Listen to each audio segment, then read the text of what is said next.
bago tayo mag-secret file, ay ilike mo muna ang video na to at mag-subscribe na sa aming YouTube channel. Don't forget to click the notification bell para hindi ka nahuhuli sa latest episode ng DJ Rocky's Secret Files.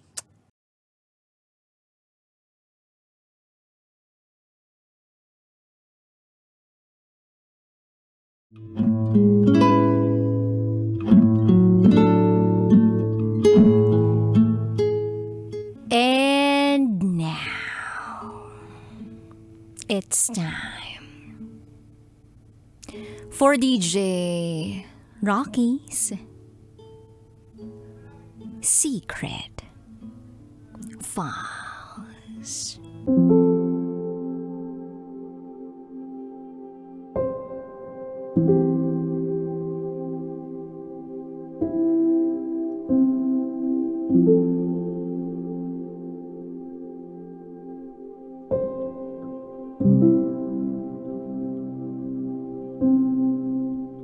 Yung kasal na pangako mo,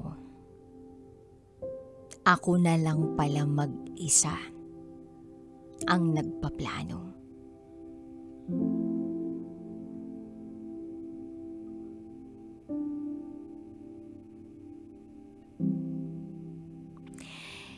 Hindi nyo na kailangan pang itago ang pangalan ko.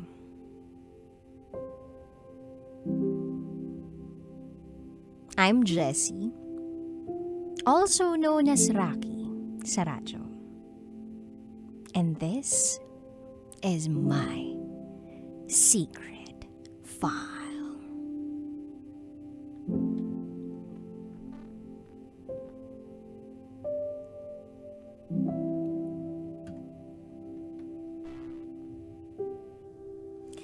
Malapit na ang second anniversary natin. 2 buwan bago yun. Inaya mo ako sa isang kilalang restaurant sa Alabang. Ang sabi mo sa akin, magsuot ka ng maganda, magde-date tayo.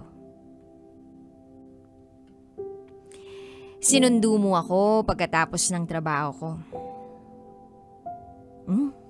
Ang gwapo mo.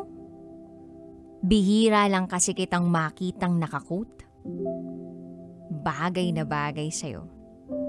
Parang tayo. Bagay ako sa'yo. At bagay ka rin sa'kin. Pagdating natin sa tuktok, maraming tao. It wasn't the first time na nakapunta ako roon. I remember. Maraming beses na rin kitang sinabihan na gusto kong mag-date tayo sa lugar na yun. At hindi mo nga ako binigo. May tumutugtog na banda. Ayos ang music. Ayos ang ambience. Ilang minuto pa ay dumating na ang in-order nating pagkain. Pinagsaluhan natin ang masarap na pagkain at kwentong malamang ay hindi naman natin unang beses nasabi o narinig. At musikang unang linya pa lang. Alam ko na ang kasunod. Stevie Wonder songs ba naman ang tinutugtog? Biruin mo yun? Favorite music, favorite food, with your favorite person.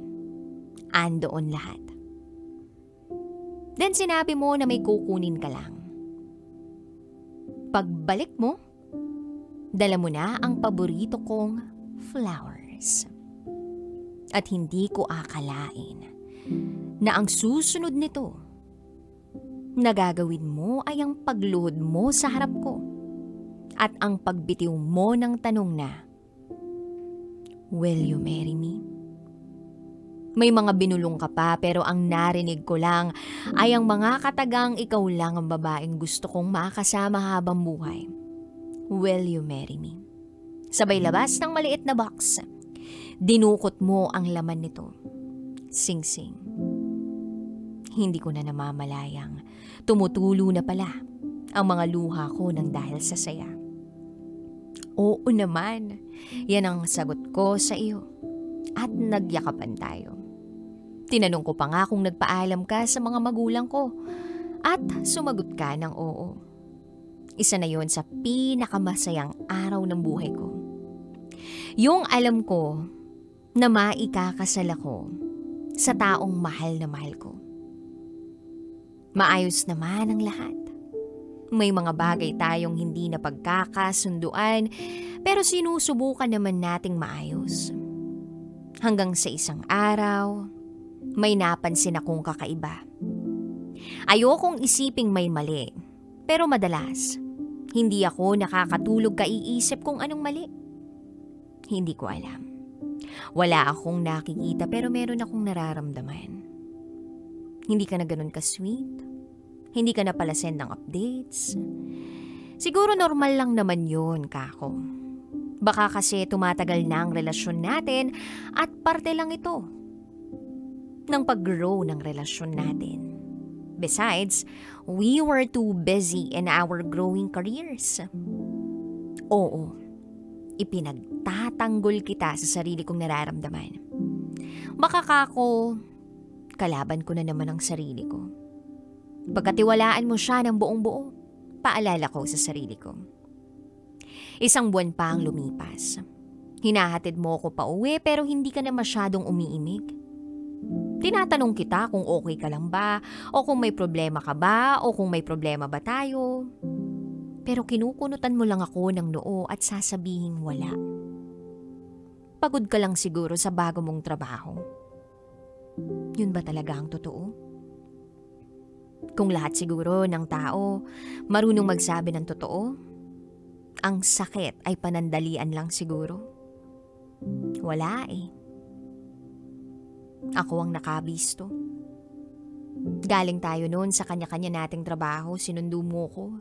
Ikaw ang nagmamaneho habang ako naman ang pasahero. Tandang-tanda ko pa na nakahawak ako sa cellphone ko nang biglang may tumawag na number na hindi nakaregister. Nakausap ko ang isang babaeng boses na sa tansya ko hindi taga rito. Tinanong niya ako kung break na tayo. No, why? Yan ang sagot ko. Sinabi mo raw kasi sa kanya na hindi tayo okay. Na maghintay lang siya dahil maghihiwalay rin tayo. Humahanap ka lang ng tiyempo dahil hindi madaling makipag-break. Kung wala naman akong ginagawang mali sa'yo. Alam mo, kahit nakaupo ako, damang-dama ko ang panghihina ng mga tuhod ko. Yung tipong hindi ako makatayo. Kinapa ko ang dibdib ko. Buhay pa naman ako, humihinga ako, pero bakit ganun? Durog ang puso ko. Lahat ng binuo kong senaryo sa isip ko nakasama ka hanggang dulo. Hindi pala sa simbahan patungo. Yung kasal na pangako mo, ako na lang pala mag-isa ang nagpaplano.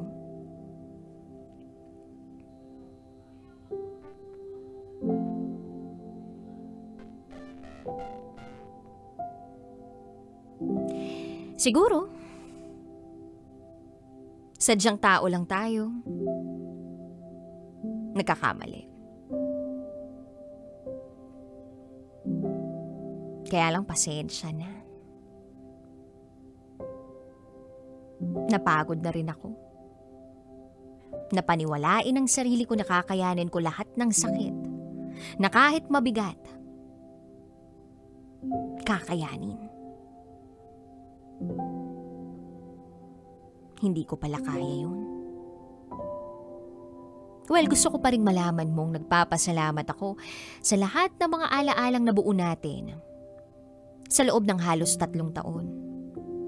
Napakilig, napangiti, at napapatawa mo pa rin ako. Alam ko ring nagtiyaga ka at nag-effort ka sa relasyong meron tayo noon. Naniniwala pa rin akong marami kang magandang katangian. Dahil doon, salamat. Dahil sa'yo, natutuwa kong lalong magkwento. Hanggang sa ito na nga. Heto ako. Naglalahad ng kwento. Hindi ng ibang tao sa programa ko, kundi ng sarili ko. At kagaya ng lahat ng kwento, Lahat may simula, gitna, at wakas. Yung iba, may happily ever after ending. Yung iba may plot twist. Yung iba may cliffhanger. At yung atin, may iba. Masakit na ending. Pero, pwede ring maging blessing. Tinuruan mo ko kung paano magmahal ng tunay. At ang tunay na pagmamahal ay mapagpalaya at hindi mapang-angkin. I needed to let go of you kasi nakita ko na hindi na tayo totoong masaya. May hinanap ka na hindi mo nakita sa akin. Kaya kahit masakit, tinanggap ko na lang na hindi ako ang babaeng hinahanap mo. Na hindi ako ang babaeng makapagbibigay sa iyo ng mga bagay na hinahangad mo. Sabihin na nating may mga pagkukulang ako pero sapat ba yun na dahilan para gawin mo sa akin ang mga bagay na yun? Kahit sabihin mo pa sa akin ng paulit-ulit na ako ang pinipili mo at siya ang tinalikuran mo, hindi ko na kaya pa. Wasak na ang tiwalang naibigay ko sa iyo ng buong buo. Lumalamang pa rin yung sakit kesa sa saya. Napapatanong nga ako eh. Lahat kaya ng ipinakita mo totoo? Minahal mo ba talaga ako ng totoo? Naiisip mo kaya ako habang magkasama kayo? At marami pang mga tanong na siguro panahon lang ang makakasagot. Well, sana bigyan mo ng pagkakataon ng sarili mong makapagsimula ulit. Sana maging masaya ka sa susunod mong mamahalin. Sana baunin mo lahat ng mga natutunan mo sa natapos nating relasyon. Ako, susubukan kong iwan lahat ng galit, sakit at hinanakit. Kung kailan at saan tayo nagtapos para magaan-gaan ang paglusong ko. Yung kahit mabagal, basta paunti-unti, nakakalusong. Huwag kang mag-alala. Nag-usap na kami ni Lord. Sabi ko nga sa kanya, tanggalin niya lahat ng mabigat dito sa puso ko para mapatawad kita. I'm under repair right now and I'm really looking forward on that day na kahit hindi ko gamitin ang aking laway o sambitin ang mga katagang I forgive you. Basta ang alam kong ito'y tunay. Yung healed na ako sa lahat ng sugat. Siguro'y minahal mo naman ako. Pero hindi sa paraang gusto ko. Gusto ko ako lang. Hindi ako humihiling ng perpektong relasyon or perpektong partner. Gusto ko yung klase ng relasyon o karelasyon na mas tapat pa sa tanghali at mas totoo pa sa lahat ng balita. Hindi pa natin siguro maiintindihan ang plano ng Diyos para sa atin. But I know sooner or later, mauunawaan din natin siya. Magtiwala lang tayo sa mga plano niya. His plans are way greater than all our earthly plans. Mapapasabi rin tayo na kaya siguro hindi ako naging para sa'yo ay dahil nakalaan ako sa iba. You are my first love and my first heartbreak. Darating din sa atin yung tamang tao para sa atin.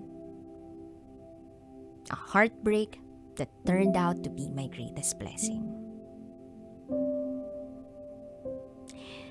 Muli, it's Jessie, aka Rocky, at ito ang aking secret file.